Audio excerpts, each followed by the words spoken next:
when people talk about the refugee flows, the attention is more on Syria. There are other reasons why the attention is on Syria. I think because of this racist idea about who is entitled to be a refugee. Because Eritreans, Somalians, Sudanese, Malians are also escaping from, crisis, political crisis in their countries. And they're deserving of decent treatment. There are Nigerians who are affected by the Boko Haram situation who are also escaping, and they deserve consideration as well. So my question is, if people, where are the Africans in this mix? You can't really see too much until actually the Libyan case got, revealed by CNN. People were dying, and it wasn't clear that Africans were really involved in this mix. Okay, so they're not as visible. Not all the Africans are fleeing from conflict, actually. Some people are fleeing from grinding poverty. My question, are people deserving of refuge from grinding poverty? Who should decide? What rationale should we use? What if people don't flee from grinding poverty, but they just want better economic opportunities? Trump told the African presidents that, oh, you should be happy. My friends are coming to your countries and they're making lots of money. Everybody should be able to go everywhere and make lots of money, not just Trump's friends. Okay? So we need to actually rethink our notions of entitlement. Also, what are the options that people have when they stay at home?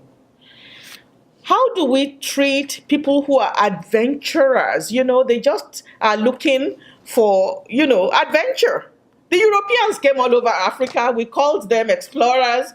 They saw things that Africans showed them, and we said they discovered them. Let Africans come and discover, other parts of the world. It's a legitimate urge in human beings. So, if we tell people about all the horrors, or people are now more comfortable in the African continent, is migration going to stop? No. According to serious scholars of migration, you cannot stop human migration. So it is incumbent on us as reasonable, intelligent people that we should find a way of responding to all these needs. People who need refuge, people who need economic opportunity, people who are just seeking adventure. That people should be able to move. We can regulate it, but we shouldn't make it impossible and make people die while they're trying to, just put body and soul together. And then we lament, we weep for 1 or 2 days, and then we forget on to the next thing. Also, let's be clear, the people who are making these trips are actually richer than the people who stay behind, because you need resources in order to pay all these traffickers to bring you on those leaky boats, or through the Sahara in a jeep. So it's expensive. You need information. You need to have a network of people. And you need to be bold. You need to be agile as well, Most African migration, like I said too before, occurs in the continent. And so we should be clear that it's not like Africans are, I think there was something that was in a German right-wing party said that there are going to be 1 million Africans coming into Europe this year. So these Africans are coming and we have to do something. It's just, the manipulation of threat-driven discourses to make people feel that they need to fight against immigrants, and immigrants are the problems. Also, when we have skills, people love us. especially skills that are not available at that point in time.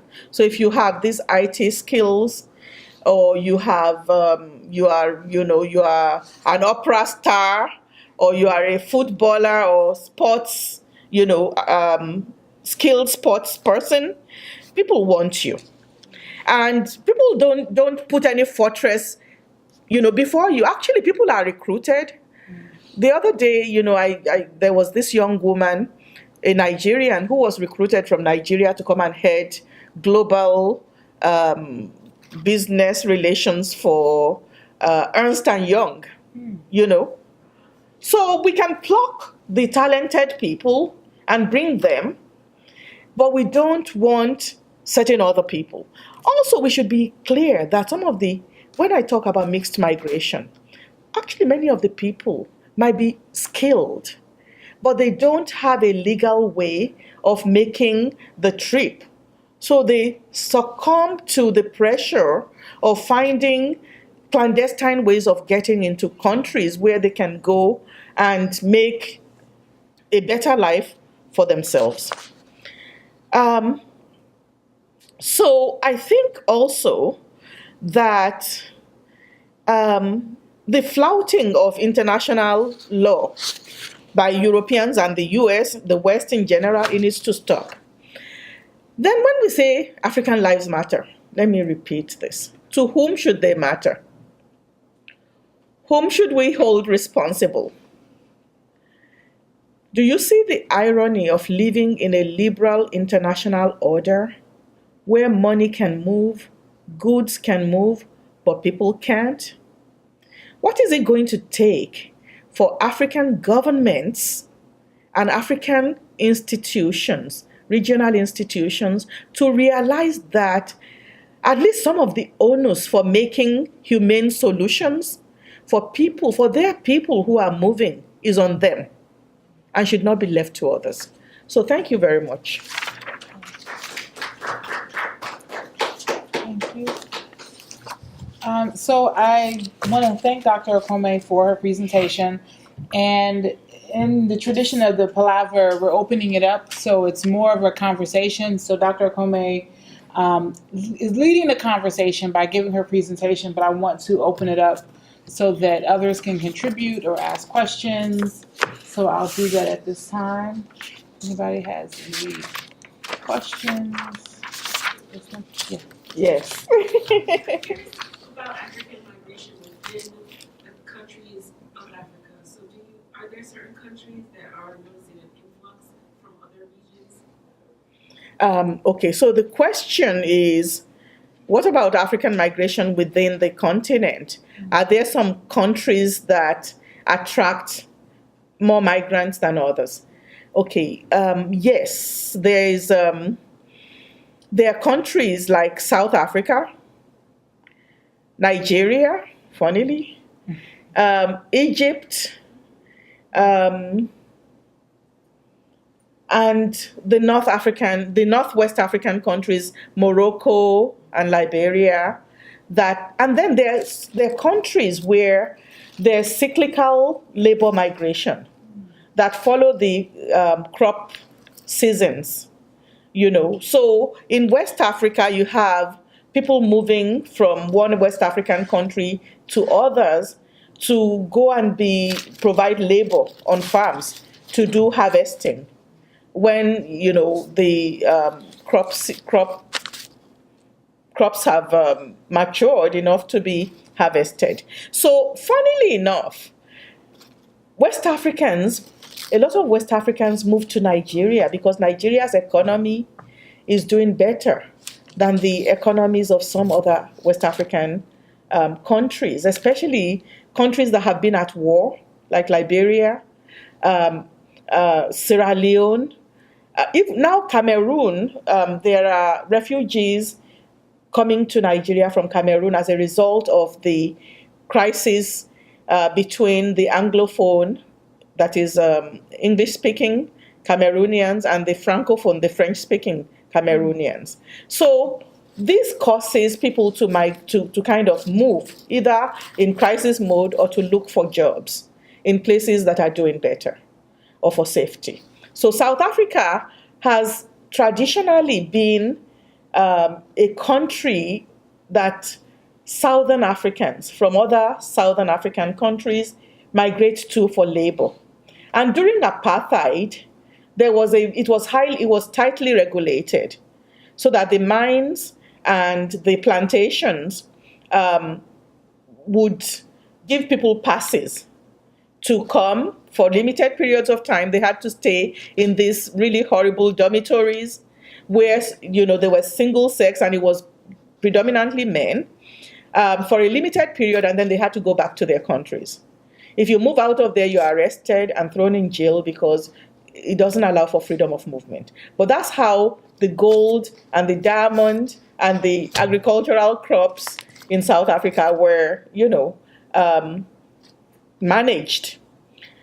Apartheid ended, and poor South Africans are now pitted against Africans who are migrating for labor.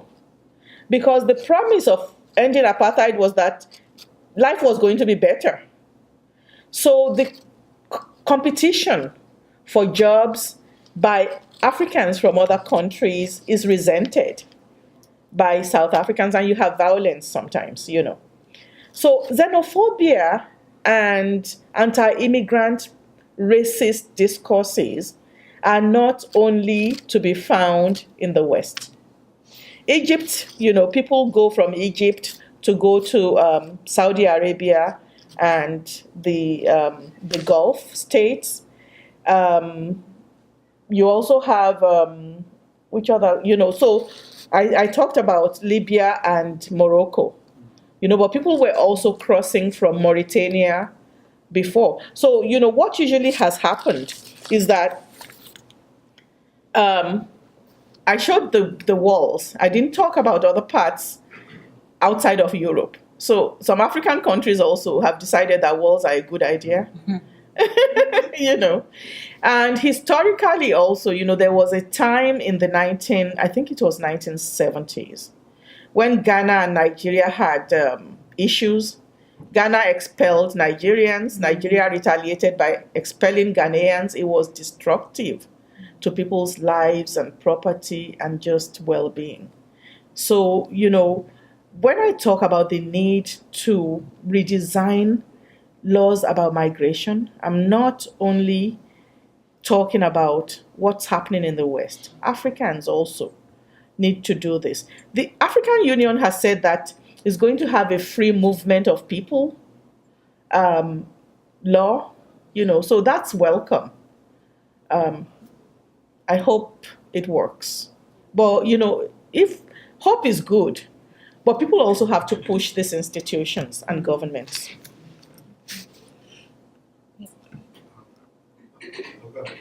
I have two questions. You mentioned earlier that, in a way, Africans' lives would, one way to show that African lives do matter is to study, of course, the migration, dispersion of people who go from one country to another. So, how would you suggest that somebody, where would somebody start? Because it goes back, I would think, many, many decades. So Yeah, I think we have to focus on what's happening now, but realize that things have a history. So one can start from now and even just decide to say, okay, what has been happening in the past decade, concerning African migration. But you see, I'm a political scientist, and I criticize political scientists for acting like history is not relevant. Everything has a history. So I think it's good to do the process tracing to see, when did, because you will also notice that this xenophobia and racist right-wing ideology that I'm talking about intensifies when you have bad economic times. So you can look at what happens in the world economy and how rhetoric changes when there's economic downturn, and many people are feeling, discomfort. So now, in the US, people are saying that, oh, well, Trump and his populism was appealing because people were left out and they were feeling dispossessed and so forth. So, economic downturn creates situations where people feel dispossessed. And you will find that with that comes this, okay, the reduction in the size of the pie that people have in terms of access to economic resources and the benefits that it brings makes them feel threatened. And then when you have politicians that take advantage of this to try to grab power, it makes things worse. So if you look at, what's the connection between the economy and political discourses and policy, one can kind of take it in 10-year chunks, because taking it on as a huge historical thing is it's formidable. But because the issues are so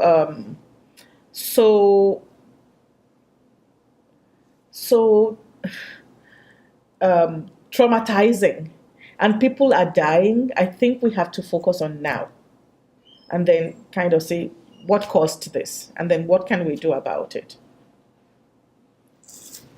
She had a second. Oh, second question. Yeah, I'm so sorry. My second question is also, because I'm also Nigerian, and I was also wondering, you said that the economy in Nigeria improved. What do you think led to that? Or what do you think led to Nigeria's economy, Nigeria is lucky because the improvement of Nigeria's economy has more to do with the international oil market right? than anything else. So Nigeria has been able to get away with lack of planning, with lack of focused attentiveness to having a vision for where the country needs to go and harnessing the resources of the country to get that agenda realized. Also, as a result of the windfall that often comes from petroleum, Nigeria is able to get away with a lot of sloppy governance. There's a lot of kleptocracy. The people in government steal. There's a lot of mismanagement. There is lack of responsiveness to the masses, and a lot of clientelism. So Nigeria is able to get away with this because it has oil. So as long as the oil market is good, Nigeria is fine. Or Nigeria goes through a downturn because the oil market declines. Once it revives again, everything, is back to. But this is not any way to run a country because oil is actually a wasting resource. It's not going to be there forever.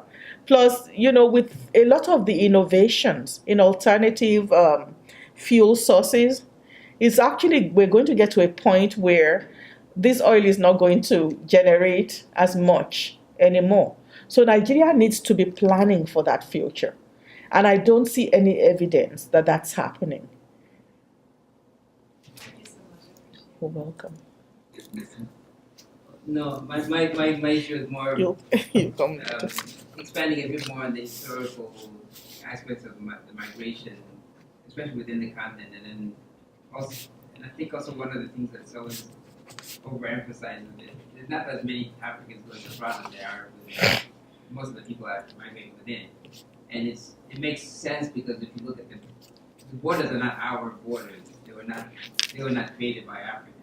Mm-hmm. So there was always, if you look at West Africa, the Yeah. population has always been moving up and throughout the region, the market women, and even in Southern Africa. So that is if you could elaborate a bit more about how, even though you want to deal with it now, but the history has dictated the migration and the climatic and the familial connections. Mm. Where you talk about Nigerians and Ghanaians. Yeah. Because I lived in Ghana, so I was there in the 70s. The connections have been there forever. Yeah. There's no way you're going to get rid of that. Mm-hmm. or even as far as Sierra Leone, Nigeria. Mm-hmm. That historical Yeah. connection, which is still there. And Yeah. Southern Africa is the same thing. And I think sometimes we conveniently forget that people are connected connected by blood. Mm-hmm. That's why they're married. That's why they. Yeah. You're absolutely right. That the map of Africa that we have today is a 19th century phenomenon. Was drawn at the Berlin Conference. Africans were not there. Africans did not agree to be, divided in the ways in which that map was drawn. And actually, also, when people are moving from place to place, they're not moving just for perverse reasons. They're family connections. Those lines on the map have divided communities, families, and created barriers that stand in the way of ordinary trade relationships, even that people had before the map was drawn. So many people do not respect these boundaries in the first place. Secondly, I think it's an opportunity actually, because if you look at it, the European Union and its regional openness to countries within the EU so that people can go, people can work in another EU country, they can all vote for the European Parliament and so forth. The freedom of movement that was embraced in Europe is what Africans were doing. And it was being criminalized because of these boundaries that were not drawn by Africans that nobody agreed to. There was a moment after, in that era of mass independence of African countries, when they were going to establish the Organization of African Unity. And there were discussions about how to organize the continent. There were people who were Pan-Africanists like Kwame Nkrumah who were talking about the fact that we needed to unite as a continent in order to harness all our resources and be able to make an impact that would transform the continent and challenge our oppressors. But the group of African countries that believed that those maps drawn at the Berlin Conference ought to be the one respected, they won the day. So I think the African Union now saying that they want freedom of movement within the continent is doing the right thing. But there's a tendency to talk, make policy, and not implement.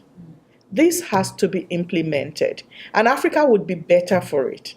So, and I think it has to also do with citizenship. In many African countries, it's very, very difficult to gain citizenship, even if you are a fellow African.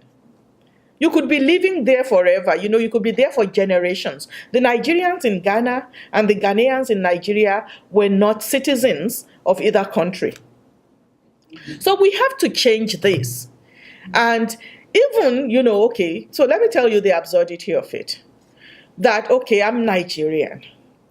But the way that we do citizenship as Nigerians also is very funny. That there are people who consider themselves to be indigenous to a place, like a hometown. And so, they can trace their roots back to forever. They consider the people who came 400 years ago as newcomers. Mm-hmm. And those people, if we're thinking about the concrete experience of citizenship, never ever have citizenship in that place, although they're Nigerians too.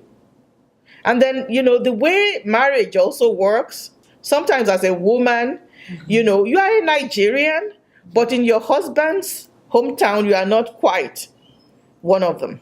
So we have to really throw out all those crazy notions and redefine citizenship in a way that enables for people to have freedom, to be able to contribute their best wherever they are, and enjoy the benefits of belonging to a country. After all, we are all Africans. So there's new thinking that needs to happen. And it's not going to happen if we just leave it to the politicians. It's only going to happen if people get involved and realize that, democracy is not just about voting, and it's not a spectator sport. So you have to get involved and push the people who say they're representing you to do the right thing. Now, so Cameroon, I said Cameroon, Sierra Leone and Nigeria, a lot of the people who became Nigerian nationalists that fought against colonial rule came from Sierra Leone. And there was a lot of back and forth between Nigeria and Sierra Leone because, Nigeria did not have a university when Forabe College was already established. So many Nigerians went for higher education in Sierra Leone. And many people who, they're considered recaptives, people who were on the high seas being transported into slavery, and then the British had ended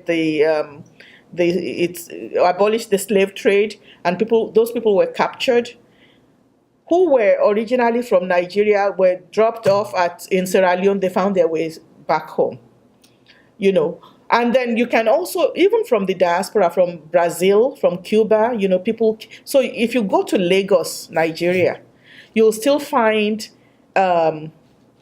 communities of Sierra Leoneans. We call them Saro, and you find communities of Brazilians who we call the Aguda.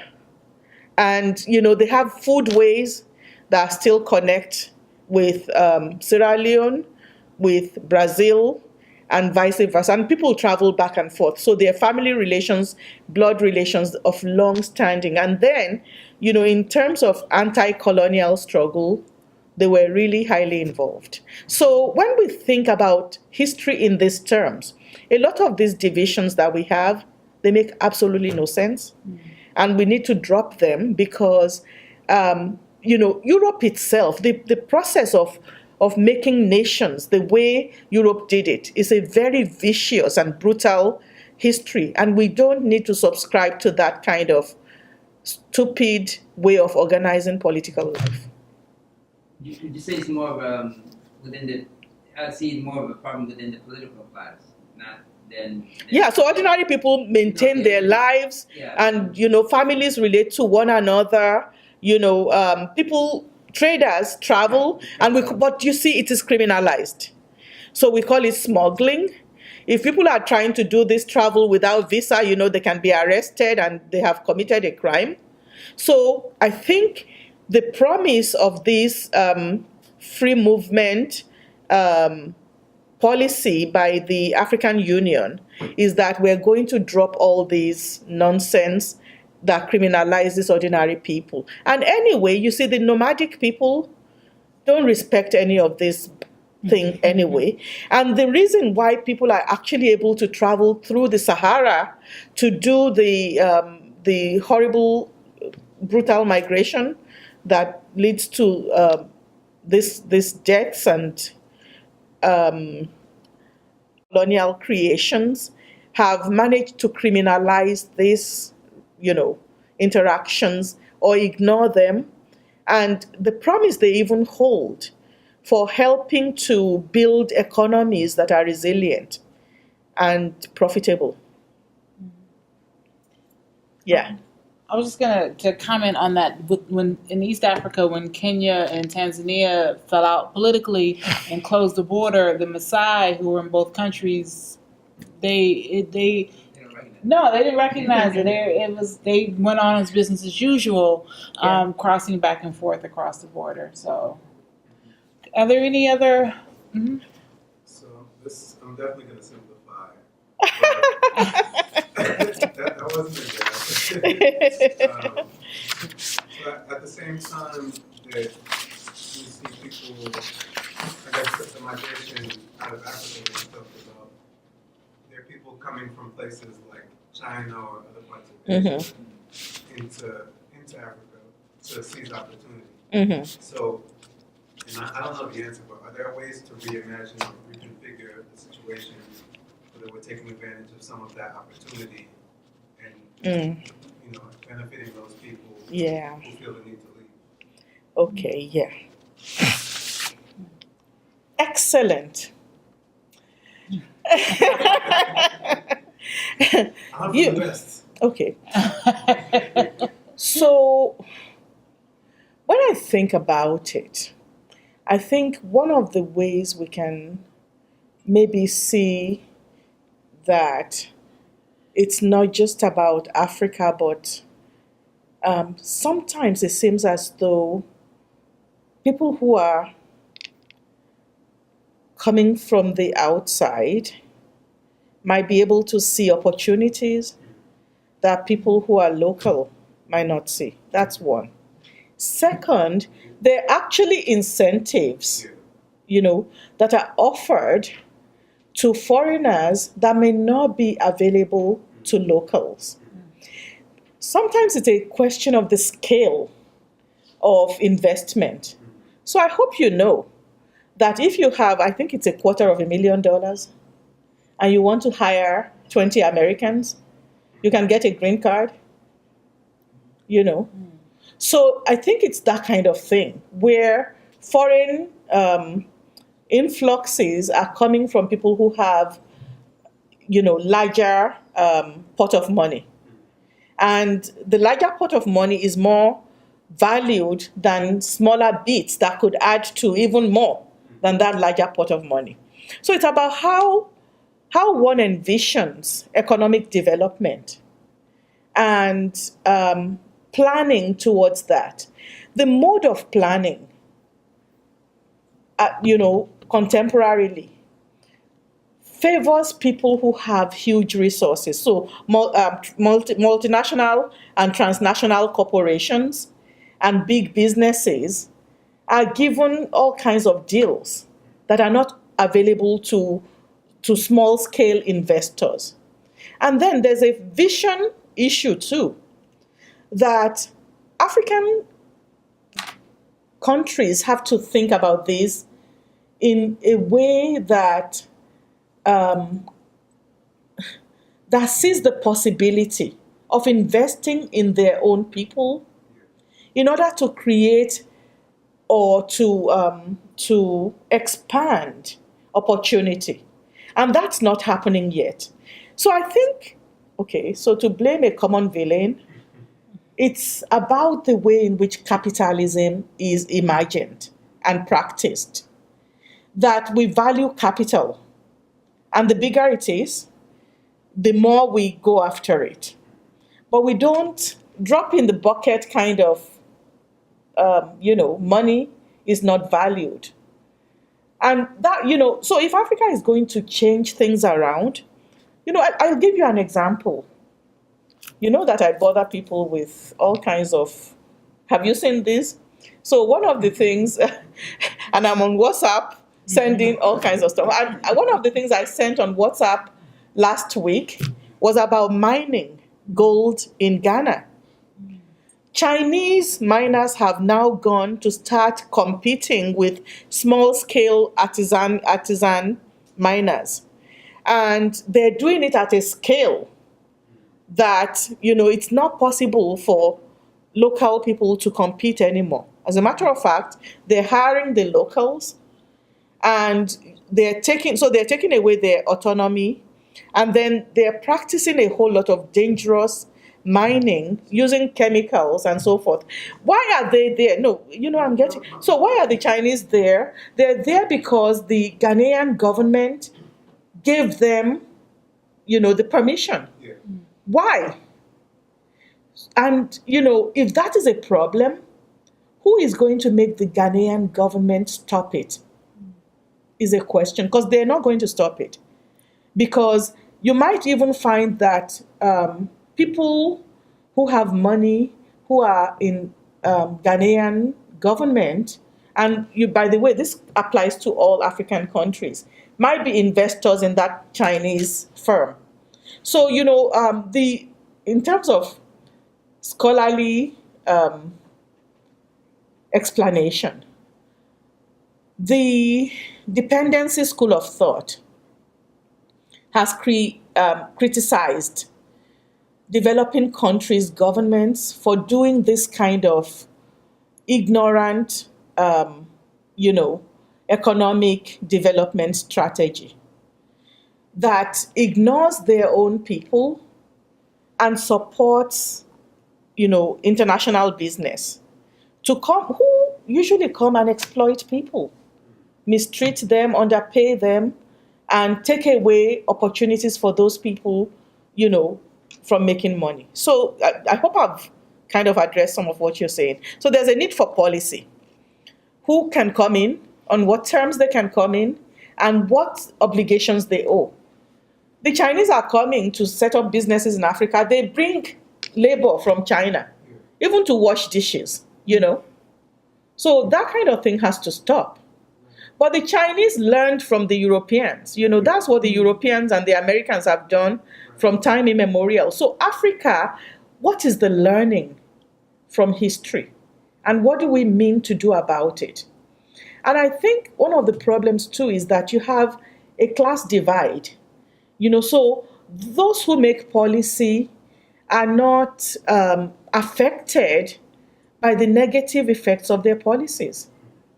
And then, although many of our countries have become democratic, our people are not as adept in organizing and fighting consistently for the rights that are deserving of them.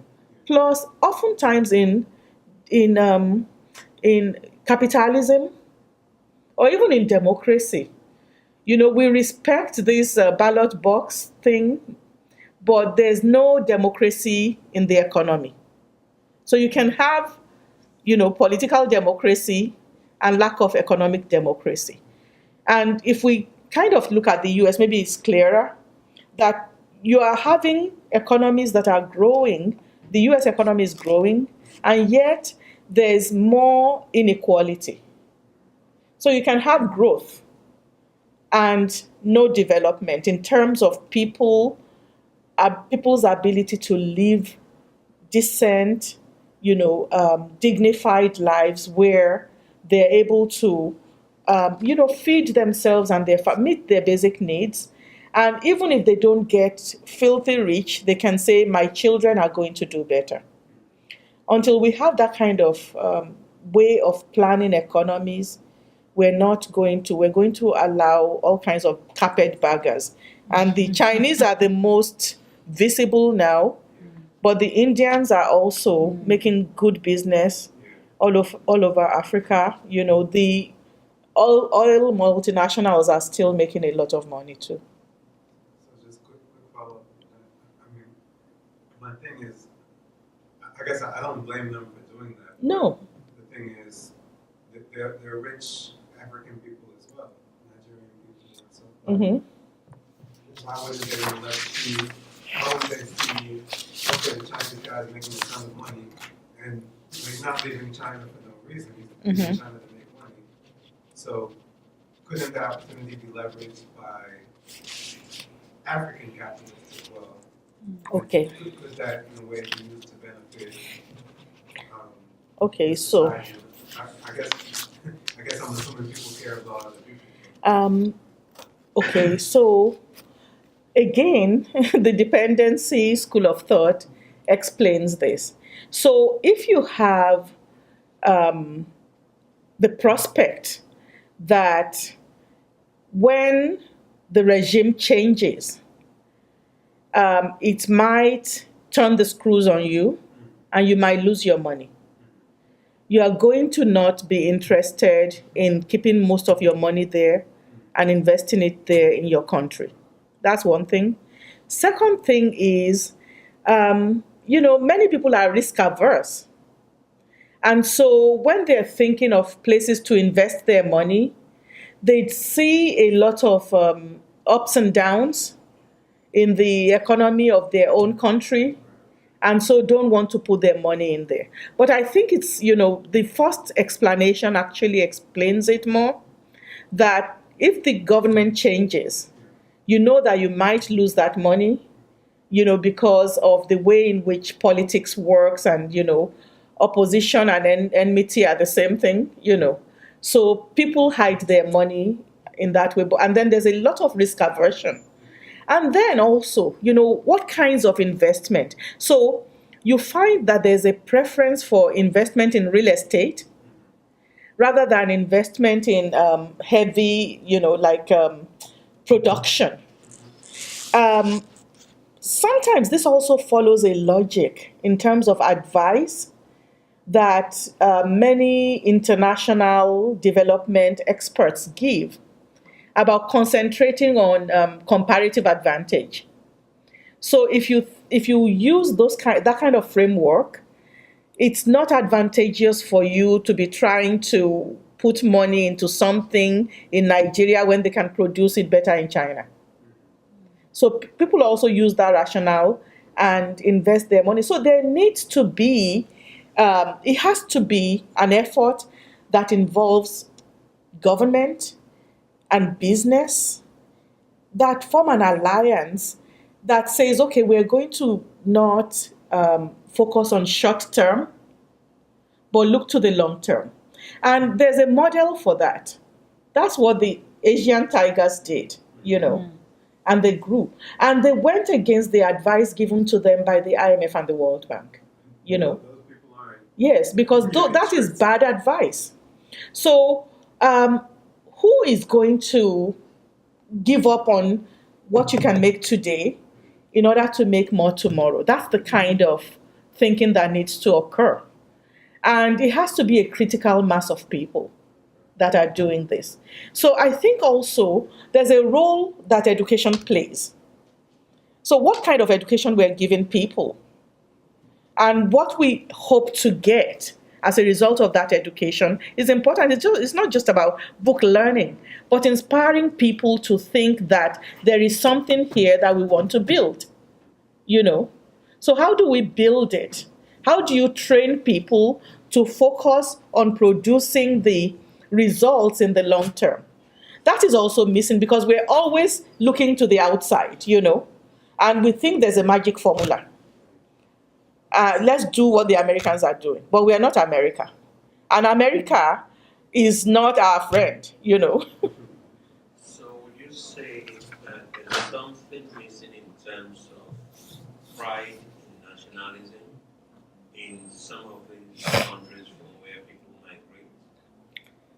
Not in isolation, coupled with the fact that the prevailing circumstance of poverty would probably have you think less of nationalism.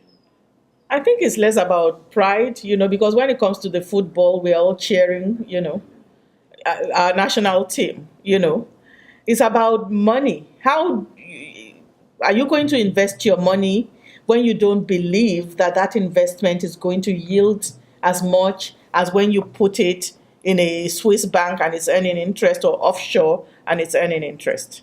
And then, let's not downplay. Okay, so when you're thinking about national pride, education is a tool of indoctrination. So many American children are kind of schooled to believe that this is the best country ever. Nigerian children are probably schooled to believe that Nigeria is a, country. So we need to direct our attention to education. What kind of messaging are we giving to our children? Also, it's more than messaging. There need to be policies, there need to be seriousness about putting the best of our minds to implementing these policies in a way that, demonstrates that this is an agenda that we buy into. I think maybe you're saying the same thing when you hit upon the pride and culture of the thing. Because if you look at China, they have a specific national pride based on their culture as well. So I think what you're trying to emphasize is like what in terms of pride, maybe meaning what they, and I see it more evident in the Nigerian culture, especially when you look at what leaders do when they wear their national attire and things like that. That type of pride about what is your Yeah, and I'm saying it has to go more than the attire. You know, yes, let's have the attire. It's beautiful. Yeah. Let's do Wakanda. But start from there and then start looking Yeah. at your institutions the institutions, within, you know, so within your society. put the attire I love. Yeah. You know, I just want to say because we have an event coming. Oh. Yeah, they're doing a passport workshop at 4. let us go. So Yeah. it's been a pleasure, and thank you. No, thank you. We're definitely, glad that we were able to have this discussion. There's been so much on campus in terms of rooms and a lot of confusion because of a lot of our facilities were damaged over the winter break. So we were glad we were able to have this here in the Bunch Center. For the Palaver series, the next event actually isn't the Palaver series, but Professor Amina Mama is going to be here, who's also from Nigeria. Is going to be talking about African feminism on March 8th. And then March 20th, we have an event on hip-hop studies at HBCUs. So we're going to have representatives from Morgan State, Howard, and Bowie State talking about that. So thank you.